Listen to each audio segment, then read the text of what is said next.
Support for Radio Friends comes from OsteoStrong. Improvements in bone density, strength, and power can be achieved by weekly 5-minute no-sweat sessions on their 4-Spectrum machines. These isometric robotic machines safely emulate high-impact loading on different parts of the skeletal system, which stimulates activity in bone-building cells. Balance and agility can be improved by 2-minute sessions on vibration plates. Every session is supervised by a trained coach. Learn more on Facebook or call to set up a complimentary wellness assessment and session.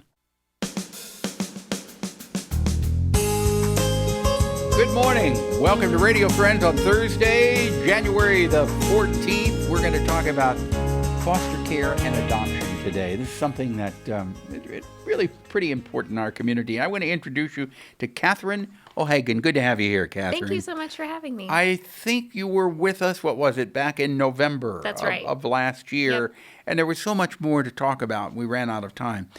But why don't we start by just giving us an overview of what Columbia Foster Adoption Program is about? Yeah. So we help support and equip our local mid-Missouri families through the process of foster care as well as those who've adopted.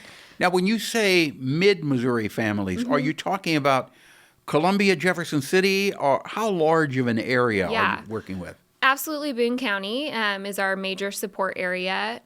But then the judicial district, the circuit, is Circuit 13, which would be Boone County and Callaway. So within Boone County and Callaway County, we're both in the same judicial circuit for those children in foster care. That's where their court case is. Okay. So only for those two counties. How many? We expand beyond that for some of our programs, but those are our main focuses. Okay. Yeah. So how many kids and families are you working with? So within the 13th Circuit, there are about 430 children on an average day in foster care. 430? Now, these are kids that are in foster care? Yep. That's not even counting our adoptive kiddos. So within the state, there are 12,700 kiddos on average in foster care. And then within our circuit, it's about 430. That's, when you think about that, it's mind-boggling and it's sad that over 12,000 children in the state of Missouri are in foster care. And they're in foster care because, why? Yeah, so most children in foster care, it's neglect more often than not. So their families are not able to support them. So it might be physical neglect, mental, emotional, all of that. When you say they're not able to support them, not able to or not wanting to support them? I am not going to pass judgment in any way that, right? So I'm going to say that unable is why that they come into our homes, right? So what we try to do is help support those families who are taking in our foster kiddos to help them navigate the process because it is extensive. These kiddos come in needing to go to doctor's appointments, therapy appointments, court, family support team meetings, all of this. And so we need to help them through that process, both the kiddos and the families. Now, what happens to a child before they go into a foster home? Yes. So when there is an allegation of neglect or abuse, someone from Children's Division is going to go and investigate that situation. If it's found to be substantiated, that's when they're brought into a foster home. Now, sometimes we think foster home is someone they've never met ever, but sometimes it's a relative caregiver or kindred, someone with kin. So what that means is basically they're going to be supported by someone they know, grandma, aunt, uncle, cousin, anything and like you that. Facilitate this. We help support them when they're in the home, right? So we are partners with our Children's Division colleagues, but we don't have any process or involvement in the investigation or placement or anything like that. We get the calls, and then we help support. That's difficult. I mean, that's a difficult job. Yeah. Then going from foster home or foster care to the adoption process, you're involved with this? So we help those families, right? So these children might come in and it's temporary. They're here and they just need help at the time as their parents get their, feet back under them, right? So if maybe the situation needs more support for the parents so those kiddos can go back home to them, our foster parents need our help as they help support those kids in the transition process. Obviously, the goal is to try to get the kids back with the biological parents. Yes. But when that is not possible, then permanency. Adoption is the next. Adoption, guardianship, depending on the kiddo's age. We definitely want them to have a permanent family So unit. what consists of guardianship? It's very similar to adoption in a number of ways in that you are the primary guardian for that kiddo. But that doesn't necessarily mean that you are...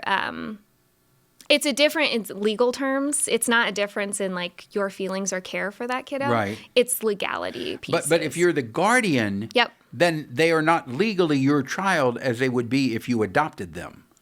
Is that correct? Yes, it's very nuanced in that, right? So if the parents, let's say you are a guardian of a kiddo who's 6, and those parents, the biological parents, come back in a few years and say, I'm ready now, I'm able to do this, I am ready, willing, and able. Then they go back to the biological parents. They can petition for those kiddos to go back to them. But what if a child is adopted, and you have adopted the child, and then the parents come back 2 or 3 years later and say, I want my baby back?